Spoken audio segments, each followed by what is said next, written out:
What's going on, guys? This is another episode here in Nolan's Pod. I am back.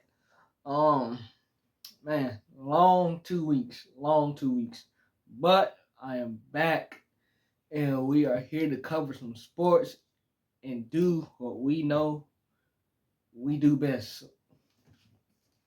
Um, we're gonna be talking about some NBA here, some basketball. You know what I'm saying? It's April. Um, you got March Madness going on. You got the NBA in the last 2 weeks of the regular season. So that means the playoffs are this month. And like I said, you got March Madness.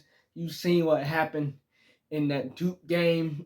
They collapsed at the end and Houston won that game.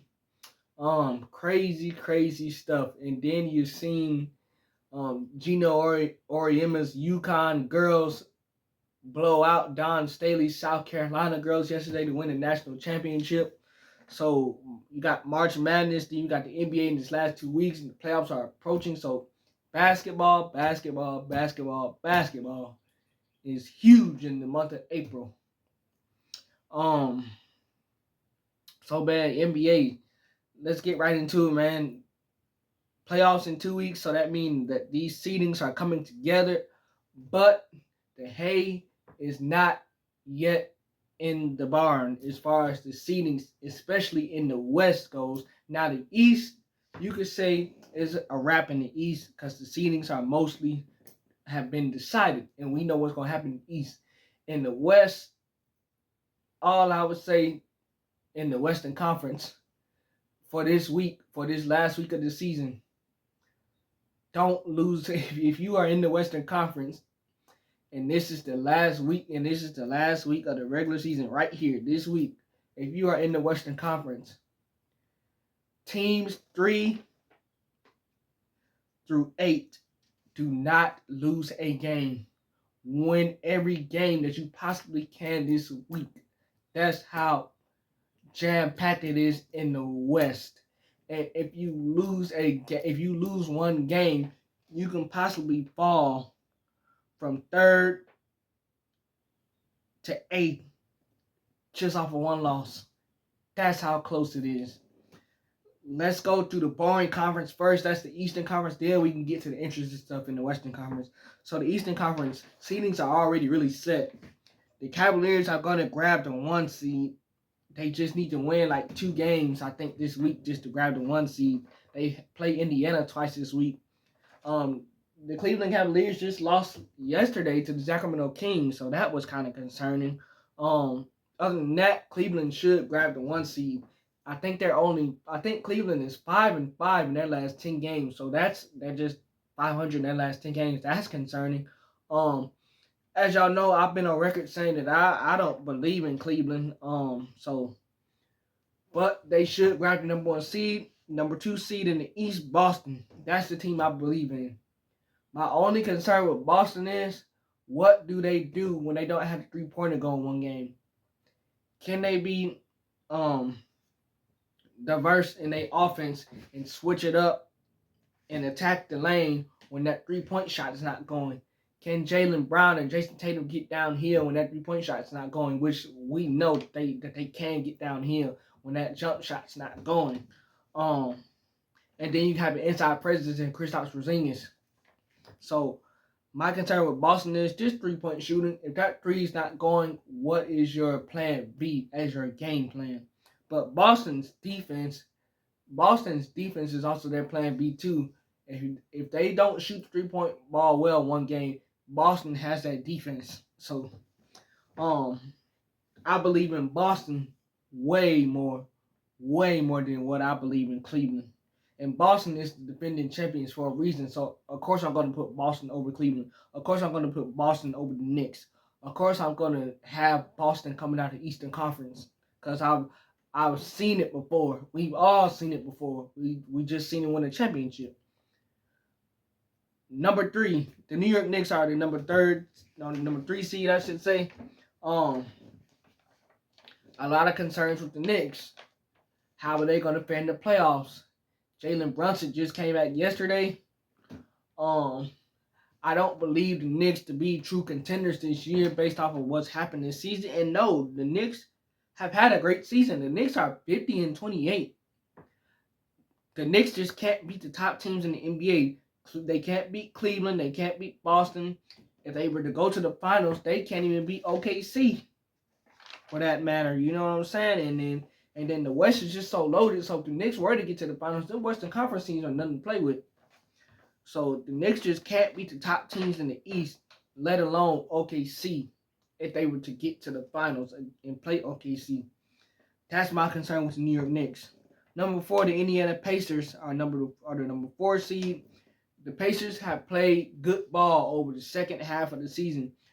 They've just been playing good ball over the second half of the season. Halliburton, Miles Turner, Andrew Nembhard, Pascal Siakam, Benedict Mathurin, Rick Carlisle has those guys playing great ball, especially the second half of the season. After they struggled in the first half of the season, they definitely picked it up to the Indiana Pacers in the second half of the season.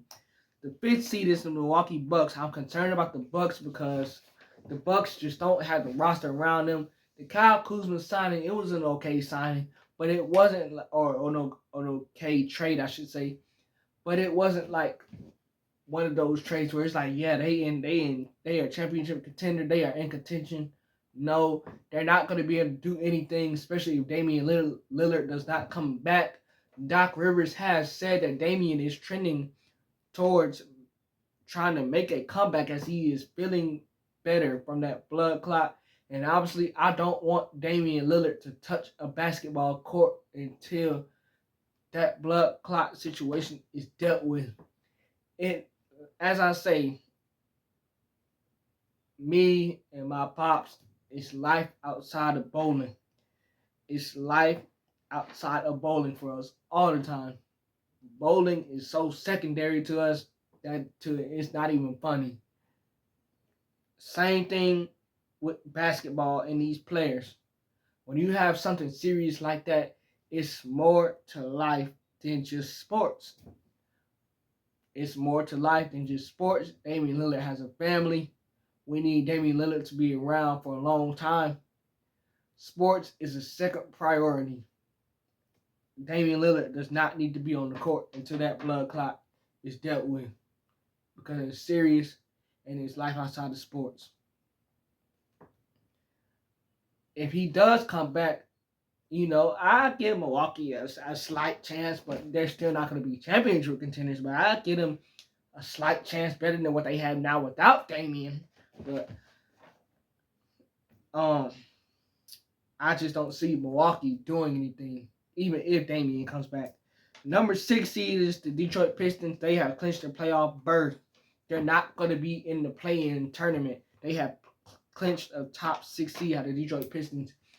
J.B. Bickerstaff and his coaching staff deserves a lot of credit for turning this ball club around, man. Cade Cunningham, man, it's a baller, man.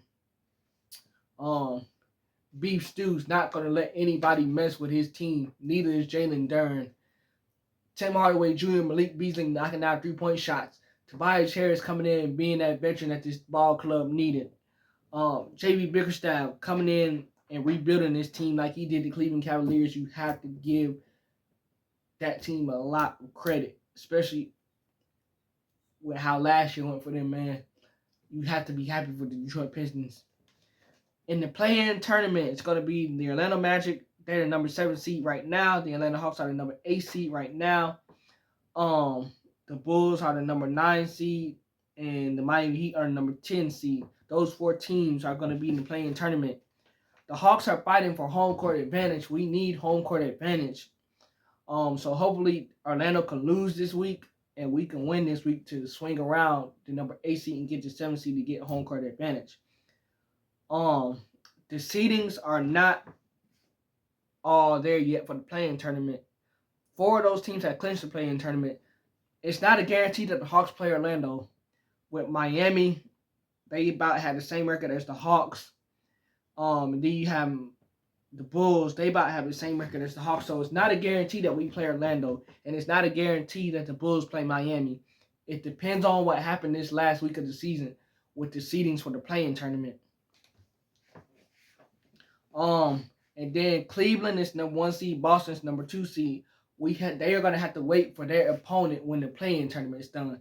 So the only standings and teams that we know that's possibly going to play each other is the New York Knicks is number 3 seed. They probably are going to more than likely play the Detroit Pistons because the Pistons are the 6th seed, and then more than likely the Indiana Pacers are probably going to play the Milwaukee Bucks because Indiana's the number 4 seed and the Milwaukee Bucks are the number 5 seed. That's not a guarantee though. So things is still to be decided with this week. This last week is going to come down to it with these standings, man. But as far as right now, as of today, those are what the standings look like as far as the teams that probably are possibly going to be playing each other. As of today, that's probably going to change during this last week of the season, more than likely. That's the Eastern Conference. Even though the Eastern Conference is boring and it's not like the Western Conference, it's still interesting because we don't know who's going to be playing each other yet in the Eastern Conference. Neither do we know who's going to be playing each other in the Western Conference. So let's go to the Western Conference. OKC are the number 1 seed. They had a concerning loss yesterday to OKC against the Los Angeles Lakers. The Lakers came into OKC and just stomped. The Lakers just stomped OKC. They blew them out, and the Lakers hit 22, 25, somewhere around there, 3-pointers. That was a franchise record. So if the Lakers are going to shoot lights out, the Lakers are going to win the championship team. And they're going to shoot lights out like that every game. No, but in all seriousness, though, that you're not going to be able to shoot lights out every game, especially in the playoffs. But it was also concerning if you're an OKC fan to see the Lakers come into your building and blow you out the way the Lakers did. But OKC still the number 1 seed. They're 64-14 for a reason, and they're going to have home court advantage through the playoffs. That's a bright side for OKC. Number 2 seed, the Houston Rockets are 52-27. The Houston Rockets had a big win yesterday over the Golden State Warriors at Golden State. The Houston Rockets held Stephen Curry to only 3 points. 3. The great Stephen Curry, they held him to 3 points. Amen Thompson. You got to give that kid a lot of credit. The Fred VanVleets of the world. The Jalen Green. The Jalen Greens of the world. Fred VanVleet. Alfred Sengun. Amen Thompson. Jabari Smith Jr. Ime Udoka and his coaching staff. You have to give them a lot of credit for the season that they had. Something that they've done this year, they've avoided the number 3 seed. The Houston Rockets are going to be the number 2 seed. They're 52-27. They avoided that logjam that the Houston Rockets that these teams are in the 3 through 8 seed. The Houston Rockets, they avoided that. They're going to be number 2 seed. They're locked for that. It was a huge win over Golden State yesterday. Even though the Rockets don't shoot the ball well, the Rockets defend. And that's how they make up for their shooting woes. They defend. They have guys that are bought in, and they all defend. And if you have a guy like Amen Thompson, who's just a freak of an athlete with his brother, who plays for the Detroit Pistons, those two are freak athletes, man. I've never seen nothing like it as far as their athleticism, man. And for Amen to lock up Steph Curry and only Steph Curry have 3 points, I know that ball club is young, and I know they haven't been through it. But they're going to create some hell in this playoffs because they play defense. I don't know how their offense is going to hold up, but they're still going to be in games in the come playoff time because they play defense. And it's not many young teams out here that play defense like the Houston Rockets do or like the OKC Thunder do, young teams. It's not many young teams that do that. So hats off to those 2 teams in OKC and Houston for playing defense and those young guys getting after it. The number 3 seed is the Lakers. I just told y'all that they beat OKC. They blew them out. They're the number 3 seed. The Lakers need to win 2 more games this week, I think, to clinch that number 3 seed. Like I said, don't lose. Do not lose 1 game. Don't lose 1 game this week in the Western Conference. Teams 3 through 8 cannot afford to lose 1 game this week in the Western Conference. It's crucial that they win every game they try to play. The Lakers are trending upwards. They've had 2 big wins this past weekend. They're the number 3 seed. They are 48-30. The number 4 seed is the Denver Nuggets. The Denver Nuggets are 47-32. The number 5 seed is the Los Angeles Clippers. They are 46-32. The Denver Nuggets are the number 4 seed, and they're 47-32. The Denver Nuggets are just a win up on the Los Angeles Clippers. The Denver Nuggets have lost 4 in a row. The Denver Nuggets are in a slump at the wrong time. They're trending downwards. And the Clippers, you got a dangerous Clippers team that's number 5 seed. They are trending upward. Kawhi Leonard is healthy. He just played a back-to-back. You got James Harden balling. You got Norman Powell balling. You got Ivica Zubac balling. And God forbid they get Jeff Van Gundy, their coach, back, who's dealing with a family medical situation. First and foremost, we hope Jeff Van Gundy's family's okay, and we hope that Jeff Van Gundy can get back. The reason why I say God forbid Jeff Van Gundy get back, Jeff Van Gundy's the Clippers defensive coordinator of the team. And the Clippers rank what? Number 2, number 3, as far as defensive rankings go. God forbid they get Jeff Van Gundy back. These teams are going to be in trouble facing the Clippers, dude, because they play defense. Jeff Van Gundy has those players locked in defensively. And if he comes back to coach that defense, man, and if Kawhi Leonard just stays healthy, we've seen it before, Kawhi be healthy, then come playoff time, he's hurt. So we just pray that Kawhi just stays healthy through the playoffs.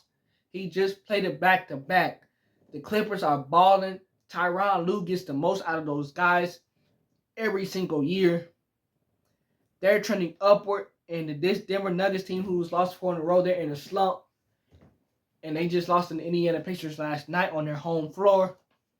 And Jamal Murray has a hamstring injury, and Mike Malone just said last night that it's more of a concern than anything, but that he should be back during the start of the playoffs. But when you have a hamstring injury and you're not right, and you try to come back, man, the Denver Nuggets are probably in a world of trouble, especially if they don't have Jamal Murray, who the Denver Nuggets need, because they need him to go with Joker.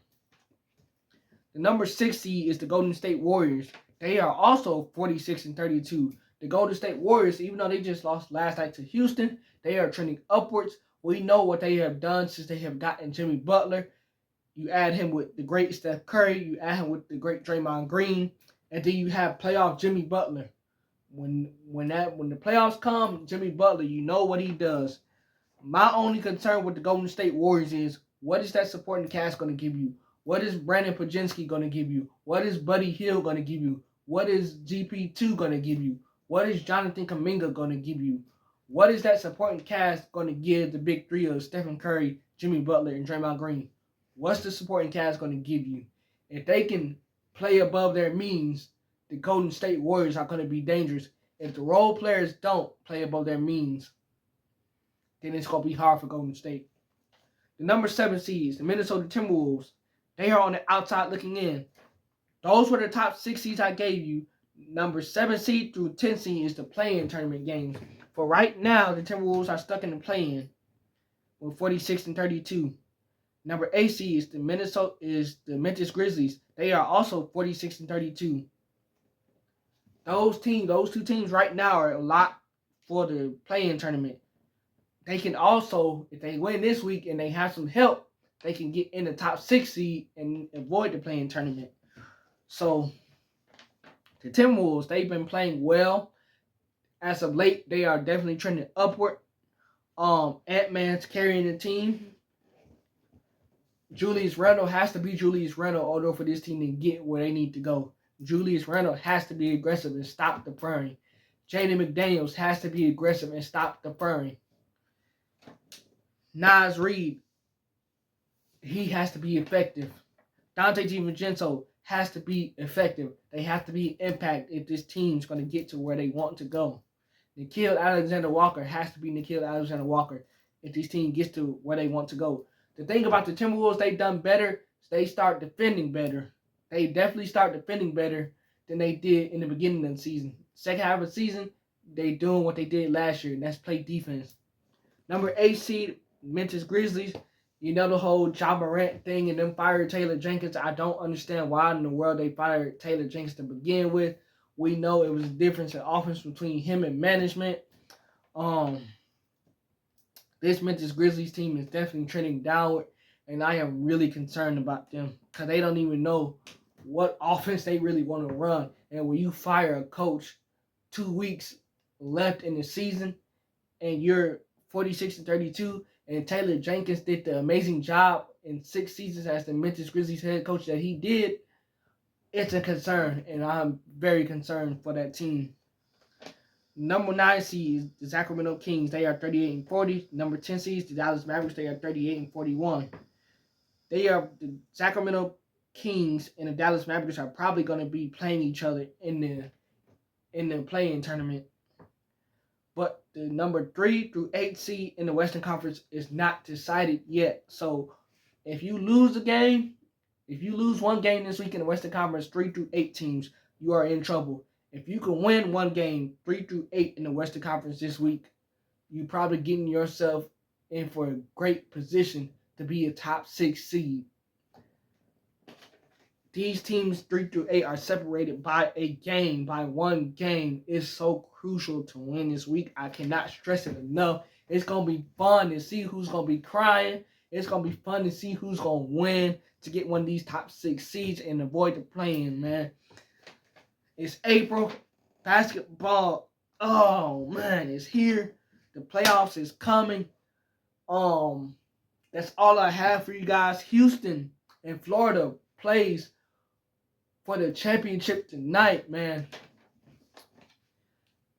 I got Houston because Houston, they did the unthinkable and came back against Duke. I like Florida, but I got Houston because after having that comeback against Duke, I don't see how they can lose tonight.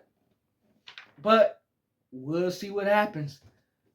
Man, this time of the year is so great for sports. Y'all just really don't understand how great it is this time of year for sports. I cannot stress it enough. That's all I got for you guys today. Remember to like, comment, and subscribe. We out.